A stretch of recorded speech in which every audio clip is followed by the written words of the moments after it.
அனைவருக்கும் சுதந்திர தின நல்வாழ்த்து. இன்னைக்கும் நாளைக்கும் நம்மளுடைய வாட்ஸ்அப்பை திறந்தாலே ஒரு வசனம் திரும்ப திரும்ப வரும். தேசமே பயப்படாதே, மகிழ்ந்து களிக்கோரு, கர்த்தர் பெரிய காரியங்களை செய்வார். இந்த வசனத்தை பார்க்கும் பொழுது நான் ஒரு கேள்வியை கர்த்தரை பார்த்து கேட்டேன். அப்படி என்ன பெரிய காரியத்தை நீங்க செய்வீங்க? என்ன காரியத்தை நீங்க தேசத்துக்கு செய்ய போறீங்க? எதனால இந்த வசனத்தை நீங்க ஒரு தீர்க்கதரிசிக்கு முன்னதாகவே இந்த 2ஆம் அதிகாரம் நீங்க எடுத்துக்கிட்டீங்கன்னா, இப்போ நடக்கின்ற இந்த காலகட்டத்துல நடக்கின்ற காரியங்களை பல நூற்றாண்டுகளுக்கு முன்னதாகவே கர்த்தர் சொல்லி இருப்பார். அந்த தீர்க்க தரிசனம் தான் யோவேல் சொன்ன தீர்க்க தரிசன காரியங்கள். அப்போ என்ன காரியத்தை நீங்க பெரிய காரியத்தை எங்க தேசத்துக்கு செய்வீங்க அப்படின்னு நான் ஒரு கேள்வியை கேட்டப்போ, யோவேல் 2ஆம் அதிகாரம் 23 to 25 வரைக்கும் அந்த வசனத்தை சொல்லுவாரு பாருங்க. ஃபுல் பிளெஸிங்ஸ், விருட்சங்கள் நல்ல காய்களையும் கனிகளையும் கொடுக்கும். 23, 24 வசனங்களை பாருங்க. சீயோன் குமாரரே, உங்கள் தேவனாகிய கர்த்தருக்குள் மகிழ்ந்து களி கூறுங்கள். அவர் தக்கபடி உங்களுக்கு முன்மாரியை கொடுத்து உங்களுக்கு முன்மாரியையும் பின்மாரியையும் ஏற்கனவே வருஷிக்க பண்ணுவார். களங்கள் தானியத்தினால் நிரம்பும், ஆலைகளில் திராட்சை ரசம் வழிந்தோடும். திராட்சை ரசமும் எண்ணெயும் வழிந்தோடும். எவ்வளவு ஒரு பிளஸிங்ஸா இருக்கு பாருங்க.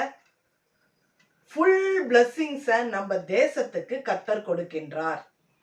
உண்மையாலுமே இந்திய தேசம் ரொம்ப ஆசீர்வாதமான தேசம். இங்கிருந்து ஏற்றுமதி ஆகின்ற பொருட்களை பாருங்களேன். இயற்கையான பொருட்கள், முருங்கைக்கீரை, வெங்காயம், பல விதமான பொருட்கள், இயற்கை வளங்கள், ஃபர்ஸ்ட் குவாலிட்டியான பயிர் வகைகள் எல்லாமே என்ன ஆகும், இங்கிருந்து ஏற்றுமதியாகி பல ஊர்களுக்கு போகும்.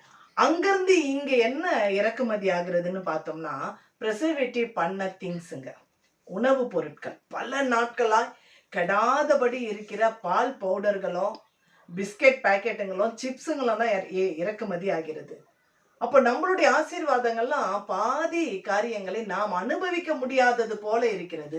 அதான் இங்க கர்த்தர் சொல்லுகின்றார், தேசமே மகிழ்ந்து களிக்கூறு. சீயோன் குமாரரே, மகிழ்ந்து களிக்கூறு.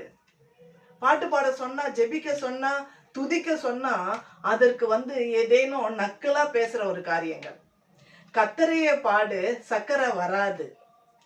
நீ ஹாப்பியா பாடு, பிபி வராது. பாடுங்க.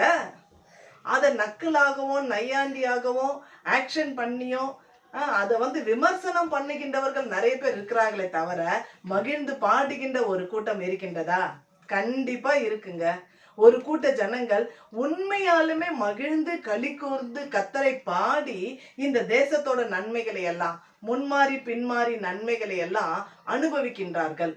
ஒரு உலகம் கொடுக்க கூடாத ஒரு சமாதானத்தை கர்த்தராகிய இயேசு கிறிஸ்து தருகின்றார். சோ கர்த்தரையே பாடுங்க, வேதனையே வராது. கர்த்தர் உங்களோட கூட இருப்பார். God bless you. Shalom.